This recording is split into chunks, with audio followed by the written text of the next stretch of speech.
It's no longer the inability to be able to build. Like anybody can do it.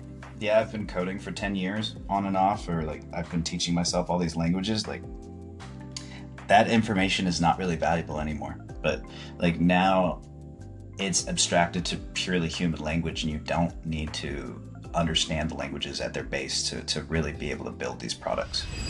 Welcome to the 25 AI Tools of Christmas, where two founders explore how real people are using AI in their actual workflows. I'm Kelly, your human narrator. This isn't a typical tutorial. It's a learning experience. Today's featured tool is Cursor. It's for anyone who wants to build websites and apps at the speed of thought. Let's meet Justin. I'm a veteran. I joined the military at 17, went to Afghanistan, and when I came home, I went to West Texas A&M.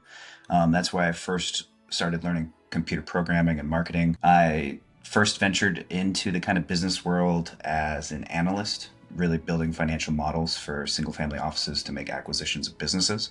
That turned into taking over as CEO of a cannabis microbusiness in California, scaling that team up, taking them from 70K revenue to over $250,000 a month. Before stepping off into my own startup of doing e-commerce kind of fulfillment and support. And that was a painful journey for a while, didn't get product market fit, ended up having to move back in with my parents and close down what I was doing in LA. So I moved back up to Sacramento, met my wife, and joined up with Todd and started just doing marketing services for him, really focusing on advertising, SEO, web development. Yeah, and that's kind of, for the last 5 years, that's really what I've been focusing on, is just building high converting websites and doing SEO and ad campaigns for clients. Awesome. Back to the featured tool, Cursor. It's an AI-first code editor that helps you build, debug, and refactor software with a deeply integrated AI coding assistant. Now let's dive into the moments that helped us understand the value of this tool and why it might matter to you. It's only yourself in your head that's stopping you from being able to build apps or build custom AI tools. Wow. So say that again. I mean, this is big news to everybody, right? Like, you are just getting in your own way. It's no longer the inability to be able to build. Like, anybody can do it. Yeah, I've been coding for 10 years on and off, or like I've been teaching myself all these languages. Like that information is not really valuable anymore. Because like it used to be, you just grind a lot of time to really learn and memorize the syntax of a specific coding language. The same thing like you would do if like you were trying to learn Spanish and then go to Mexico to speak it. But like now it's abstracted to purely human language, and you don't need to understand the languages at their base to really be able to build these products. The truth is the quality of input in really drives the quality of output, right? A lot of people are extremely lazy with the context that they give in, and they expect a really high quality output. And so that's where I find the real winners are right now. And like the AI startup space is if you make it 100 times easier for somebody to put in the starting data that they need to get a quality output. Because like the inference layer of adding an LLM to chat through something or to make an analysis there's no way to like defend yourself. And it's like everybody's already had their wow moment.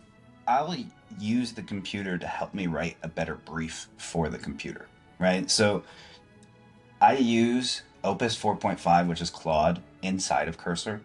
But I'll also use my ChatGPT subscription to kind of write out a PRD, or product requirement document.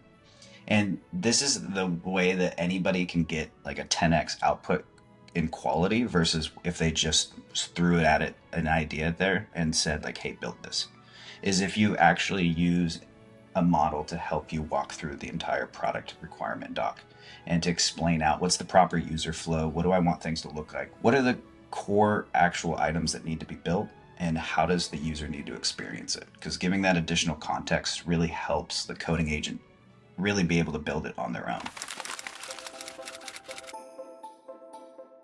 The only reason these agents fail is if we give it the option to make a decision on its own. You just have to really kind of like put it in a corner and give it the clear defined steps of what it needs to do, and then it acts. I think AI where it's at right now is more of a low-level employee that you're able to give defined tasks to, and it's able to execute those very well.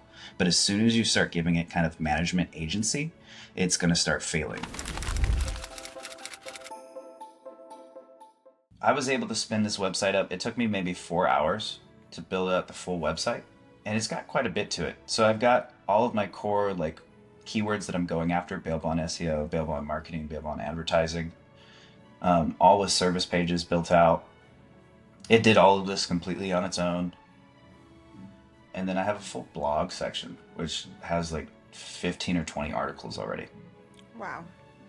Right. And the beauty is when I use Cursor to do this, that agent is able to actually go use the internet, go find competitors, scrape their websites, understand why they're ranking for the keywords they are, and then make a plan to do better on our own side. Here's the performance. Literally published this 2 weeks ago. Wednesday, January the 14th was the first day. But if we look here at our average position across the site is already 12.6. So we're already on the first page of Google for a lot of our core terms, like available on marketing, available on advertising, available on SEO. This one, it says we're at 62, but there's some variances here, like available on SEO. That's the one that I'm really trying to work on ranking for right now. Bail Webmaster SEO, we're on the first page. But yeah, to see this kind of like position in the first 2 weeks of having a website up is huge for me. AEO is such a buzz term, and the reality is good core SEO is AEO. Like if you were doing all the basics of SEO, you'd already be showing up in ChatGPT's chat. It's such a small percentage of people's traffic. Like AEO is not going to change your business. At least where it is today, it's not going to change your business. It's not going to change anybody's business where it's at today. Yeah, I think that kind of making sure that your website is readable, making sure you have all of your metadata correct, right? And now that you have AI to write your metadata for you for a website, there's no excuse to not have just the core basics of SEO. Like almost all of it completely can be automated and done for you. It's kind of just like irresponsible business owner at this point if you don't have your SEO down. And there's this big thing also in tech of kind of just the curse of the demo, of when you try to demo a technology, it's going to struggle and it's going to fail. Oh, yeah, absolutely. Struggle is real. We actually tried to do Grok like twice for someone, and it like wasn't working. I mean, just like absurd. It's like, how could this even be possible? But anything's possible.